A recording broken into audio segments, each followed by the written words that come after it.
My name is David, and I thought I had it figured out. 7 years of marriage to Lena, and we'd settled into something that felt like contentment. Not the wild passion of our early 20s, but something steadier, the kind of love that grows quiet and comfortable.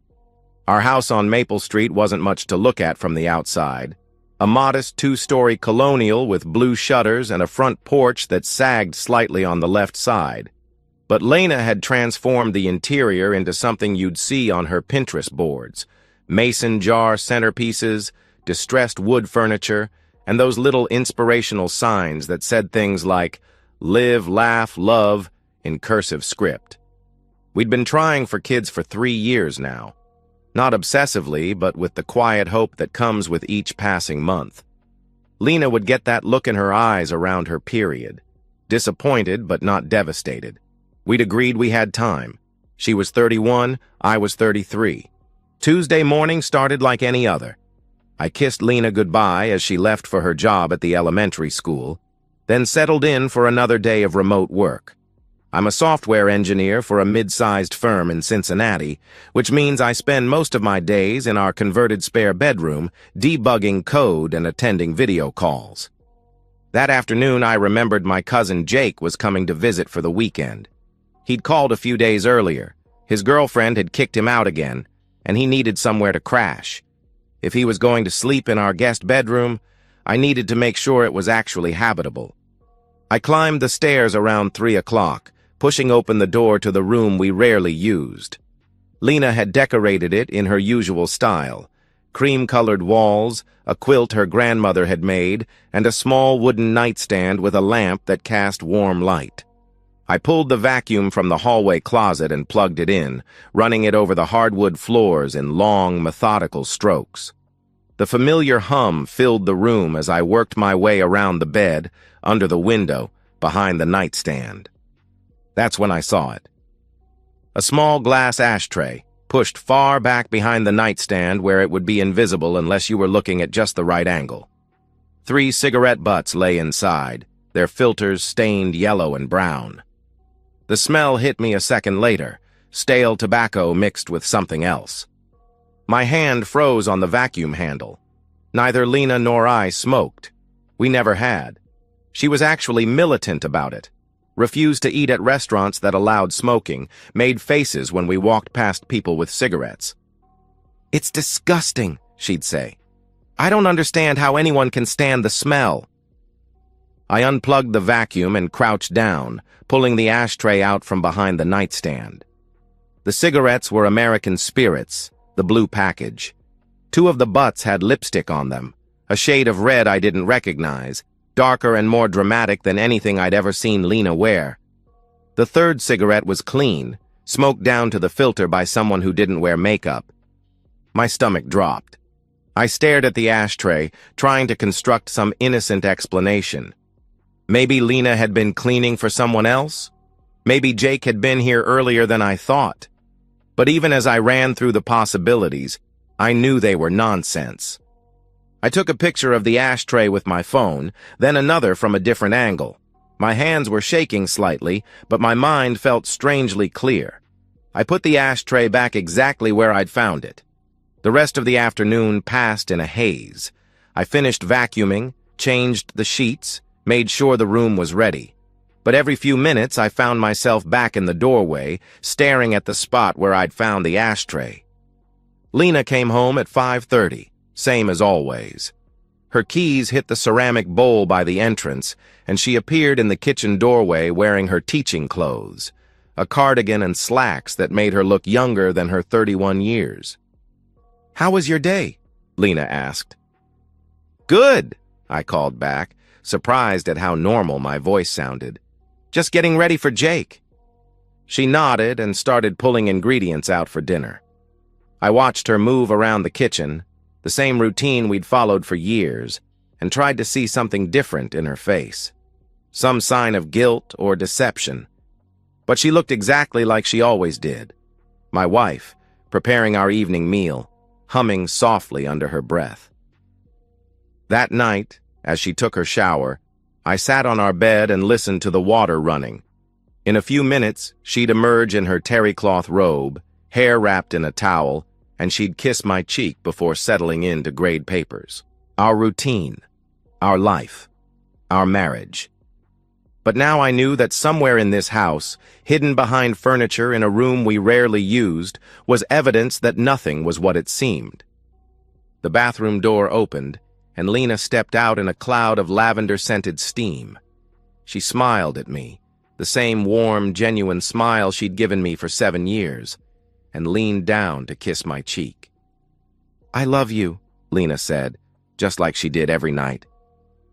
"I love you too," I replied, the words automatic and true and completely insufficient for the moment we were living through. As she settled into bed beside me, I realized that everything had changed, even though she didn't know it yet. The next 3 days were the longest of my life. I went through the motions, work calls, meals, conversations about Jake's visit, but part of my mind was always elsewhere, turning over the possibilities like stones in my hand. I'd found something I wasn't supposed to find. That much was clear. But what I'd found, and what it meant, remained frustratingly unclear. I needed more information, and I needed it without Lena knowing I was looking. Which is why, on Friday morning after she left for work, I did something I never thought I'd do. I cloned her phone.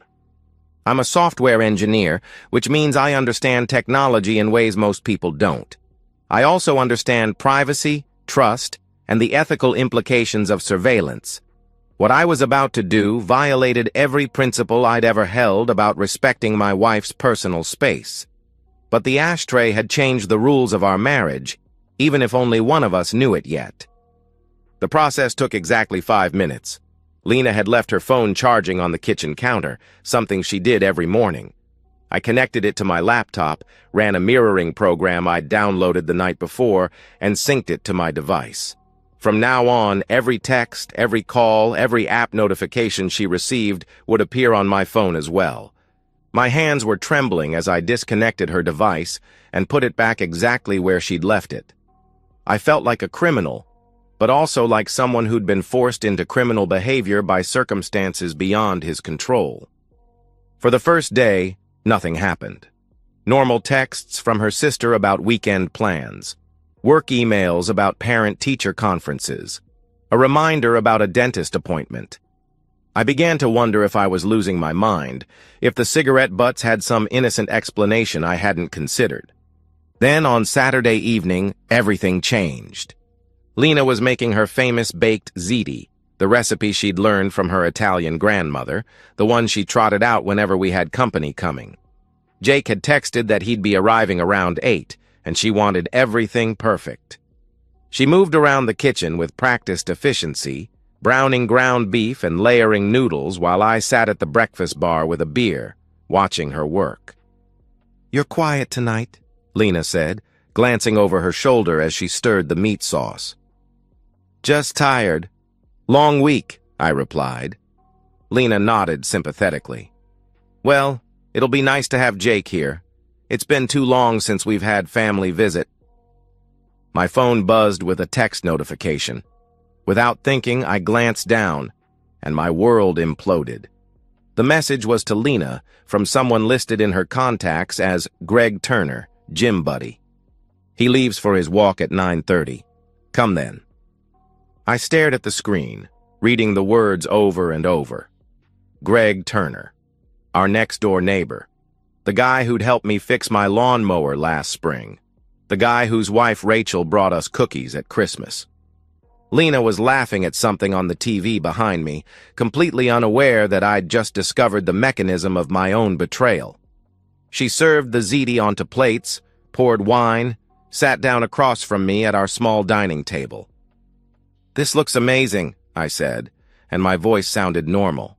Somehow. "Thanks, baby." Lena took a sip of wine and smiled. "I'm glad we're doing this. Jake needed a break from his drama." I nodded and took a bite of ziti. It tasted like cardboard. "How's your gym routine going?" "You mentioned you'd been working out with neighbors." "Oh, just trying to stay in shape." Lena waved dismissively. "Nothing too serious." I looked at her across the table. My wife of 7 years, her face lit by the warm glow of our dining room chandelier, making casual conversation about her affair while serving me dinner. The cognitive dissonance was overwhelming. My phone buzzed again. Another message from Greg Turner. Looking forward to it. Bring that thing you wore last time. This time I had to excuse myself to the bathroom. I sat on the toilet seat and stared at my phone, scrolling through their message history. There were dozens of texts going back months. Scheduling, coordination, explicit details about what they'd done and what they planned to do, and all of it timed around my evening walks, the routine I'd maintained religiously for 2 years, the 30-minute circuit through our neighborhood that I took every single night at 9:30. They'd weaponized my own habits against me. When I returned to the dining room, Lena was clearing our plates. "You barely touched your food," Lena said, concerned. "Are you feeling okay?" "Just not that hungry, I guess," I replied. Lena kissed the top of my head as she passed. "Maybe you're coming down with something." At 9:25, I laced up my sneakers just like I had every night for 2 years. Lena was in the living room, curled up on the couch with her laptop, supposedly grading papers. "I'll be back in a bit," I said. "Have a good walk, honey," Lena replied without looking up. I stepped out into the cool evening air, but instead of turning left toward my usual route, I turned right and walked to the corner of our street. From there, I had a clear view of both our house and the Turner's place next door. At 9:34, Greg emerged from his back door and jogged across the lawn to our house. He didn't knock. He had a key. I watched him disappear inside, and something died in my chest. Not love. That would take longer to bleed out. But trust. The assumption that the life I was living was real. I could have gone home then, could have burst through the door and caught them in the act, could have screamed and thrown punches and made a scene that would have felt satisfying for about 30 seconds. Instead, I walked to the Turner's house and knocked on their front door. Rachel answered, wearing yoga pants and an oversized t-shirt. Her blonde hair was pulled back in a messy bun, and she looked tired in the way that mothers of young children always look tired. "Hi," Rachel said, surprised. "Is everything okay?" "You need to come with me," I said quietly. "Now." Something in my voice must have convinced her. She grabbed a jacket from the hook by the door and followed me across the lawn without another word. I've never been a violent person. In high school, I was the kid who mediated fights rather than starting them. In college, I was the designated driver who made sure everyone got home safe. In my marriage, I was the one who suggested counseling whenever we hit rough patches. But as I walked across Greg Turner's lawn with his wife beside me, I felt something cold and calculating settle over my thoughts. Not rage. That would come later. This was something more surgical, more precise. Rachel was talking as we approached my house, asking questions I wasn't really hearing. Something about whether there was an emergency, whether someone was hurt. I could see the confusion in her eyes, but also the growing fear as she processed my silence and the grim set of my jaw. "Listen to me carefully," I said as we reached my front door. "What you're about to see is going to hurt, but you need to see it." Rachel stopped walking. "What are you talking about?" Instead of answering, I put my key in the lock and opened the front door as quietly as possible. The living room was empty. Lena's laptop still open on the coffee table, her wine glass half full. But I could hear sounds from upstairs, voices, movement, the unmistakable rhythm of two people who thought they were alone. Rachel's face went white as the reality hit her. She started to say something, but I held up my hand and motioned for her to follow me up the stairs. The guest bedroom door was wide open. They were on the bed where I'd found the ashtray just 4 days earlier. Greg on top, Lena beneath him, both of them naked and completely absorbed in what they were doing. The same bed where my cousin was supposed to sleep in a few hours. I stepped into the doorway and cleared my throat. The effect was instantaneous. Lena's eyes flew open and locked onto mine, her face cycling through confusion, recognition, and pure terror in the space of a heartbeat. Greg froze for a moment before rolling off her, scrambling for something to cover himself with. "Don't," I said quietly. "Don't say anything. Don't move. Just listen." Rachel pushed past me into the room. I expected her to scream, to break down, to collapse. Instead, she walked calmly to the side of the bed and slapped Greg so hard he fell off the mattress onto the floor. "How long?" Rachel asked, her voice steady and ice-cold. Neither of them answered. "How long?" she pressed. Lena sat up, clutching a pillow to her chest. "Rachel, I can explain." "6 months," Greg said from the floor. "Maybe 7. Rachel nodded like she was confirming something she'd already known. Then she turned to me. "What do you want to do?" I looked at my wife, who was now crying silently, mascara running down her cheeks.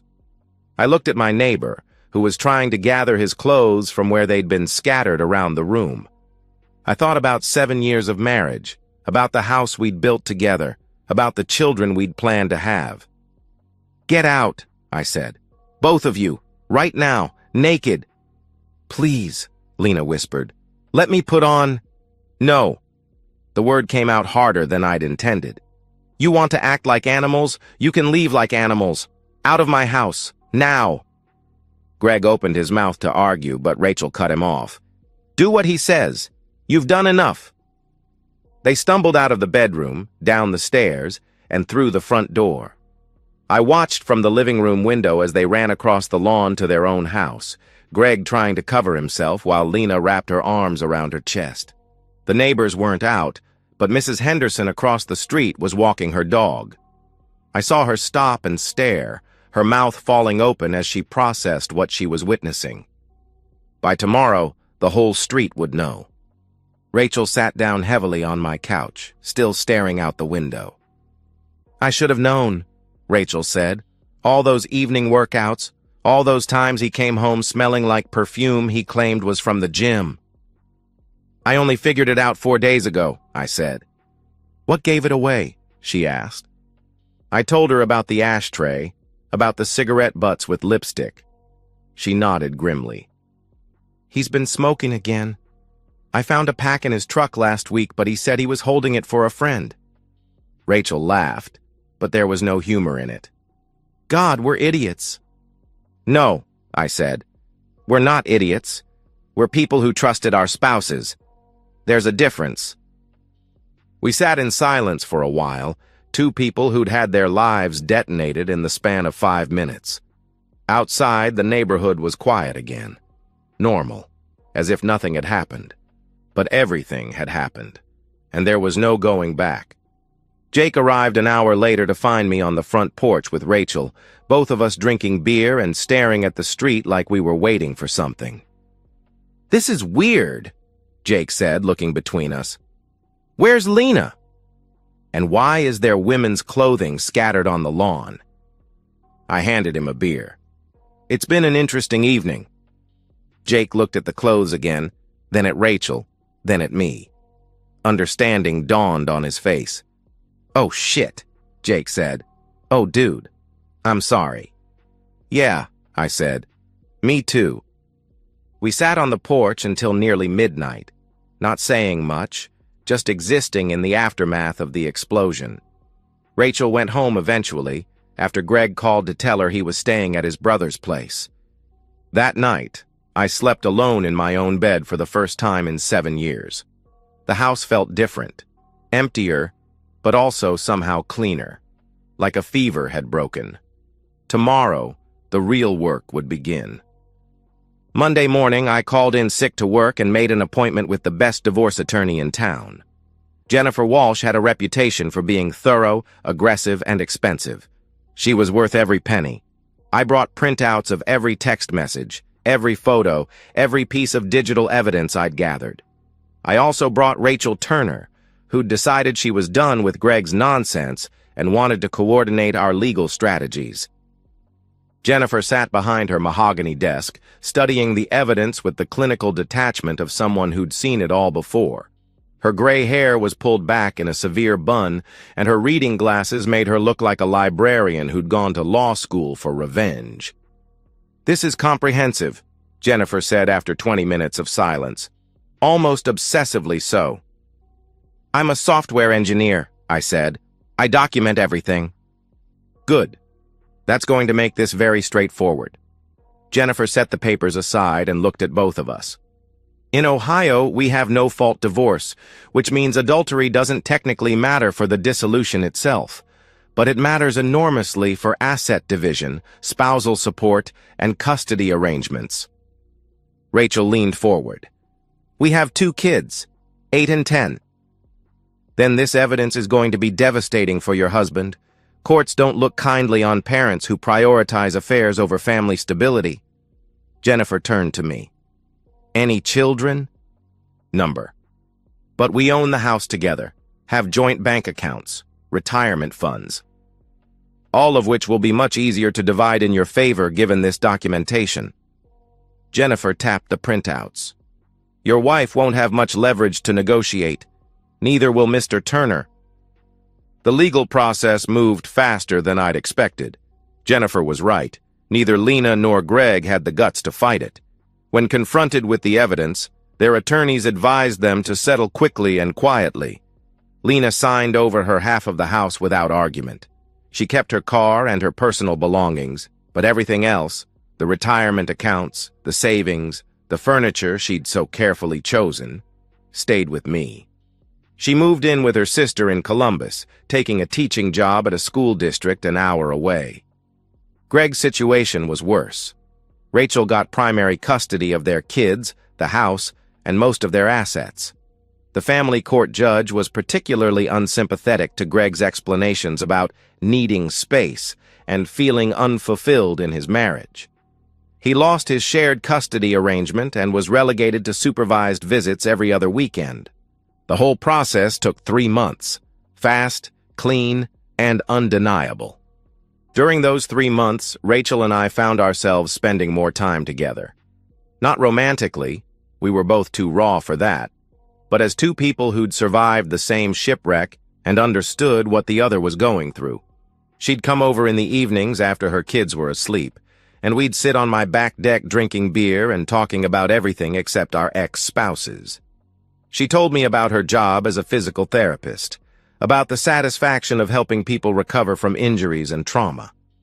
I told her about my work, about the clean logic of code, and the way problems always had solutions if you were patient enough to find them. "You're not what I expected," Rachel said one night in late August. We were watching fireflies blink on and off in my backyard. "What did you expected?" I asked. "Someone angrier, more bitter." Rachel took a sip of her beer. "If I'd found evidence of Greg's affair the way you found Lena's, I would have burned his clothes and keyed his truck." "I thought about it," I admitted. "But anger is just another kind of trap. It keeps you focused on them instead of figuring out what you actually want." "And what do you want?" she asked. I considered the question. 6 months ago, I would have said I wanted my marriage back, wanted the future Lena and I had planned. But that future had been built on a foundation of lies. "I want to be with someone who chooses to be honest," I said finally. "Someone who doesn't make me wonder what they're hiding." Rachel nodded. "That sounds nice. Simple." "Simple doesn't mean easy," I replied. "No," Rachel agreed, "but it's a start." The divorce was finalized on a Tuesday in September. I signed the papers in Jennifer's office, officially ending 7 years of marriage with a few strokes of a pen. There was no ceremony, no witnesses except the attorney and her paralegal. That evening, Rachel came over with a bottle of wine and Chinese takeout. "How do you feel?" Rachel asked as we sat at my kitchen table. "Free," I said, and realized I meant it. For the first time in months, I feel free. Rachel raised her wine glass. "To freedom and to honest ground." I clinked my glass against hers. "To honest ground." 6 months later, Rachel and I are sitting on the same back deck where we spent so many evenings talking through our respective divorces. But tonight feels different, lighter somehow. Her kids are at Greg's for one of his supervised visits. My cousin Jake is inside, making what he calls his world-famous grilled cheese sandwiches. "I got a job offer," Rachel says, swirling her wine in its glass. "Yeah? Where?" I asked. "Cincinnati Children's Hospital, head of pediatric physical therapy." I set down my beer. "That's huge. Congratulations." "It's also an hour away, every day." "But it's what you want?" I asked. Rachel nods. "It's what I want. I'm just nervous about uprooting the kids again." "They'll adjust," I say. "Kids are more resilient than we think." "What about us?" Rachel asks quietly. It's the question we've been dancing around for months. We're not rushing anything. We're both too damaged for that kind of recklessness. But there's something building between us. "I don't know," I say honestly. "But I know I don't want to lose what we have." "Which is what exactly?" she asked. I think about it. Trust, honesty, the feeling that I don't have to wonder what you're really thinking or where you really are.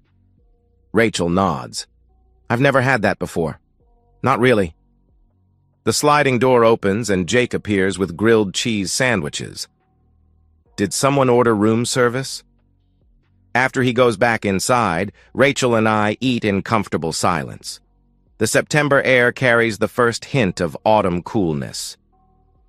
"I keep waiting for the other shoe to drop," Rachel says eventually. "For you to turn out to be hiding something, or for me to discover I'm not as healed as I think I am." "Maybe that's normal," I say. "Maybe trust is something you have to build piece by piece." "Is that what we're doing? Building trust?" she asked. "I think so, along with everything else," I replied. Rachel reaches over and takes my hand. Her fingers are warm and slightly rough from her work, and they fit against mine naturally. "If I take the job," Rachel says, "would you consider moving closer to the city?" I think about my house on Maple Street, about the guest bedroom where I found the ashtray, about the neighbors who still whisper when I walk by, about the life I built with Lena and how little of it actually feels like mine anymore. "Yeah," I say, "I think I would." Later, as I walk her to her car, she stops and looks back at my house. "Do you ever miss it?" Rachel asks. "The way things were before?" I consider the question. "I miss the feeling of certainty, but I don't miss the life itself. Not anymore." "Because it wasn't real?" she asked. "Because it wasn't chosen. Not by both of us," I replied. Rachel nods, understanding. This feels chosen. She kisses me goodnight. Brief, soft, unhurried. Then she drives home to her kids and her life, and I go inside to help Jake with the dishes. As I turn off the lights and head upstairs, I think about Lena and Greg and wonder if they ever think about what they destroyed. Then I realize I don't actually care what they think or feel. Their story is over. Mine is just beginning, and it's being written on honest ground. And so, we've reached the end of today's story. Was it what you expected, or did it take a twist you didn't see coming? I'm curious to hear your thoughts. Share them in the comments below, and let's get a conversation going. If this story kept you hooked, make sure to hit that like button. And if you're new here or just haven't subscribed yet, now's the perfect time to join our community. I bring you fresh, captivating stories every day, so click that subscribe button and turn on notifications so you never miss out.